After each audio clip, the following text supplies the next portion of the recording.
SIR-മായി ബന്ധപ്പെട്ടുകൊണ്ട് ചില വിവരങ്ങൾ പുറത്തു വരികയാണ്.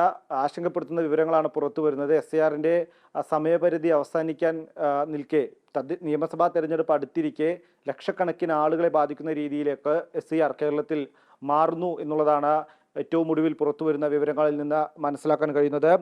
അഡ്വക്കേറ്റ് മുഹമ്മദ് ഷാ ഒപ്പം തന്നെ അഭിഭാഷകനാണ്, ഒപ്പം തന്നെ മുസ്ലിം ലീഗ് സംസ്ഥാന സെക്രട്ടറി കൂടിയാണ് അഡ്വക്കേറ്റ് മുഹമ്മദ് ഷാ. ഇതുമായി ബന്ധപ്പെട്ട് ഇലക്ഷൻ കമ്മീഷനെ സമീപിക്കുകയും ഇലക്ഷൻ കമ്മീഷനുമായി ഇതുമായി ബന്ധപ്പെട്ട നിയമ തടസ്സങ്ങളിൽ ഇടപെടുകയും ചെയ്തൊരു വ്യക്തിയാണ്. ഏറ്റവും ഒടുവിൽ പുറത്തു വരുന്ന കണക്കുകളനുസരിച്ച് ലക്ഷക്കണക്കിന് ആളുകളെ കേരളത്തിൽ ബാധിക്കുന്ന നിലയിലേക്കാണ് SIR മാറിക്കൊണ്ടിരിക്കുന്നത്. എന്താണ് അതെങ്ങനെയൊക്കെയാണ് ആളുകളെ ബാധിക്കുക? നമുക്ക് നിയമപരമായി ഏത് നിലയിലായിരിക്കും അതുമായി മുന്നോട്ട് പോകാൻ കഴിയുക?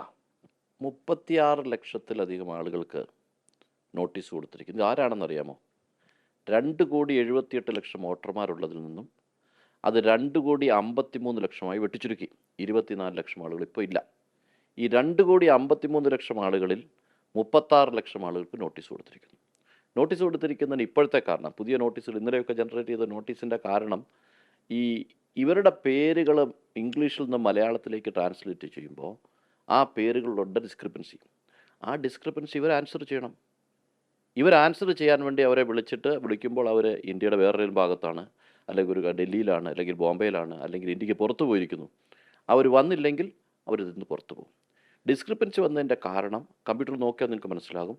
അവരുടെ വെബ്സൈറ്റിലെ അനോമലിയുടെ അടിസ്ഥാനത്തിൽ ഒരു പേരെഴുതി കൊടുത്താൽ മലയാള ഭാഷയിലെ ഒരു ലെറ്ററാണ് അതിനകത്ത് വരുന്നത്.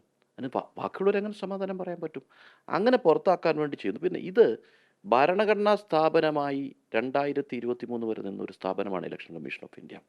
2023 പുതിയ നിയമത്തിൻ്റെ അമെൻമെൻറ്റോടുകൂടി കേന്ദ്ര സർക്കാരിൻ്റെ പ്രധാനമന്ത്രിയും മറ്റൊരു മന്ത്രിയും തീരുമാനിക്കുന്ന ആളുകൾ ഇലക്ഷൻ കമ്മീഷൻ ഓഫ് ഇന്ത്യ ആയിട്ട് വരും. അദ്ദേഹം ആക്ട് ചെയ്യുമ്പോൾ അദ്ദേഹം ഭരണഘടനാ സ്ഥാപനമാണെന്ന് അദ്ദേഹത്തിന് ബോധ്യമാണ്. അദ്ദേഹം ഇൻഡിപെൻഡൻ്റ് ആകണം, ഇമ്പാർഷ്യൽ എന്ന് അദ്ദേഹം ബോധ്യമാണ്.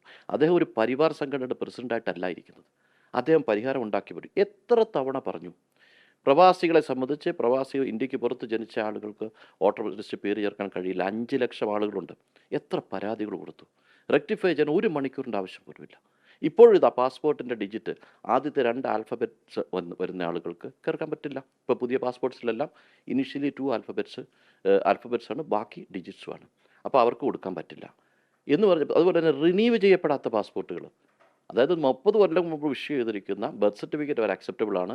10 കൊല്ലം മുമ്പ് ഇഷ്യൂ ചെയ്ത പാസ്പോർട്ട് റിന്യൂ ചെയ്തില്ലെങ്കിൽ അവർക്ക് അക്സെപ്റ്റബിൾ അല്ല.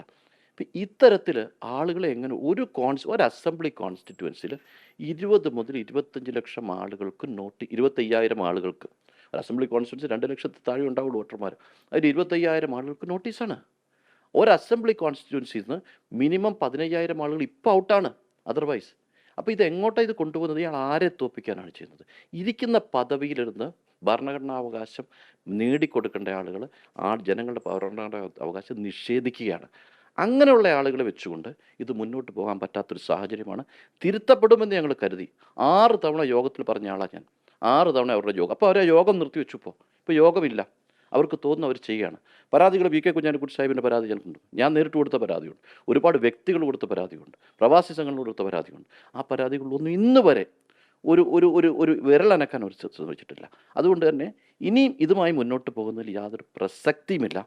അവരിതിനെ ആൻസർ ചെയ്ത് മുന്നോട്ട് പോകണം. കോടതി തന്നെ ഇപ്പോൾ അവരോട് ശക്തമായ ഭാഷയിൽ പറഞ്ഞു. പക്ഷെ ആരാ ഇതൊക്കെ ശ്രദ്ധിക്കുന്നത്? അവർക്ക് ബാധകമല്ല. അവരെ ആരോ പ്രൊട്ടക്റ്റ് ചെയ്യുന്ന പോലെയാണ് അവർ ചെയ്യുന്നത്. ഇതുമായി മുന്നോട്ട് പോകാൻ സാധിക്കില്ല. ഇത് രാഷ്ട്രീയ പാർട്ടികൾ ഇതിൻ്റെ മേൽ പ്രക്ഷോഭത്തിലേക്ക് ഇറങ്ങേണ്ട സമയത്തിട്ടുണ്ട്. ഇത് തിരിച്ചറിയുന്നില്ല എന്നുണ്ടെങ്കിൽ അപകടകരമായ സിറ്റുവേഷൻ ഇവിടെ ഉണ്ടാകും. 2026 SIR-ൽ പേരില്ലാതെയാകുന്ന ലക്ഷക്കണക്കിന് ആളുകൾ അടുത്ത SIR വരുമ്പോൾ ഇന്ത്യൻ പൗരനല്ല എന്ന് അവർ വാദിച്ചെന്നിരിക്കും. അപകടകരമായ സാഹചര്യമാണ്. ഇടപെടൽ വേണം. എത്ര ദിവസം കൂടിയാണ് ഇനി സമയം ബാക്കിയുള്ളത്? അതായത് ഈ 36 ലക്ഷം ആളുകളെ സംബന്ധിച്ചിടത്തോളം അവർക്ക് ദിവസങ്ങൾ മാത്രമാണ് ബാക്കിയുള്ളത് എന്നുള്ളതാണ് മനസ്സിലാക്കാൻ കഴിയുന്നത്. ആ നിലയിൽ ഈ അടുത്ത മാസം 14-ന് അപ്പുറത്തേക്കുള്ള കാര്യങ്ങൾ ഏത് നിലയിലായിരിക്കും?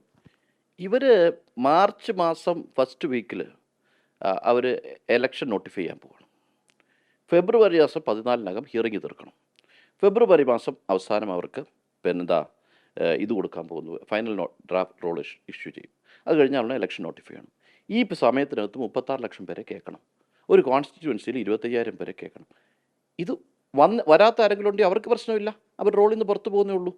ഇനി ഇവർ വന്നിച്ച് ഇവർ എഴുതി വെച്ചിരിക്കുന്ന പേരിൻ്റെ അക്ഷരപശ എങ്ങനെ മാറ്റി കൊടുക്കാൻ, എങ്ങനെ എഴുതി കൊടുക്കാൻ, എന്ത് തിരുത്തൽ ഇവർക്ക് നടത്താൻ പറ്റും? അവരുടെ വെബ്സൈറ്റിൽ തിരുത്തലല്ലാതെ എങ്ങനെയാണ് പ്രവാസികളായ 10 ലക്ഷത്തോളം ആളുകൾ വോട്ട് ചേർക്കാൻ പോകുന്നത്? വെബ്സൈറ്റിൽ അവർ മാറ്റം വരുത്തിയിട്ടില്ലാത്തത്തോളം കാലം അവർ തന്നെ ഇഷ്യൂ ചെയ്തിരിക്കുന്ന പാസ്പോർട്ടിൻ്റെ അടിസ്ഥാനത്തിൽ അവർക്ക് ആപ്ലിക്കേഷൻ കൊടുക്കാൻ പറ്റില്ലെങ്കിൽ അവരെന്ത് ചെയ്യും? ഈ ജനങ്ങൾ എന്ത് ചെയ്യും? അപ്പം ജനങ്ങളോട് വാശി തീർക്കുന്ന തരത്തിൽ പ്രവാസികൾ വോട്ട് ചെയ്താൽ ഇവർക്ക് എന്താ പ്രശ്നം? പ്രവാസികൾ വോട്ട് ചെയ്യേണ്ടത് ഇവർ തീരുമാനിക്കുന്ന ആർക്ക് വേണ്ടിയാണ്? അപ്പം ഇതിനൊക്കെ വലിയ സംശയവും ദുരൂഹതയും ഇതിനകത്തുണ്ട്. ഇത് സംബന്ധിച്ച് രാഷ്ട്രീയ പാർട്ടികളുടെ പ്രക്ഷോഭം, മുസ്ലിം ലീഗ് ഇതിന് വളരെ സീരിയസ് ആയിട്ട് ഈ വിഷയം എടുക്കുകയാണ്. ഇത് സംബന്ധിച്ചുള്ള പ്രക്ഷോഭങ്ങൾ വേണ്ടി വന്നാൽ പ്രക്ഷോഭങ്ങളിലേക്ക് ഞങ്ങൾ പോകും, തർക്കമില്ല. തീർച്ചയായും വലിയ പ്രതിസന്ധിയാണ് ജനങ്ങളെ സംബന്ധിച്ചിടത്തോളം. കാരണം 36 ലക്ഷം പേരെ നേരിട്ട് ബാധിക്കുന്ന ഒരു വിഷയമായി ഇത് മാറുകയാണ്.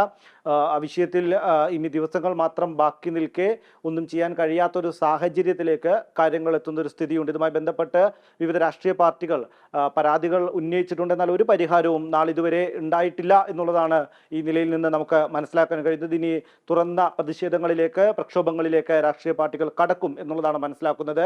ക്യാമറ പേഴ്സൺ ഷിജു ചവറയ്ക്കൊപ്പം റാഫി കരീം, 24 കൊച്ചി. ലോകത്തെവിടെയായാലും ഏത് സമയത്തും 24 വാർത്തകളും ഓഗ്മെന്റഡ് റിയാലിറ്റി പാക്കേജുകളും എക്സ്പ്ലെയിനറുകളും വിശദമായി കാണാൻ ഞങ്ങളുടെ യൂട്യൂബ് ചാനൽ നിങ്ങൾക്ക് സബ്സ്ക്രൈബ് ചെയ്യാം.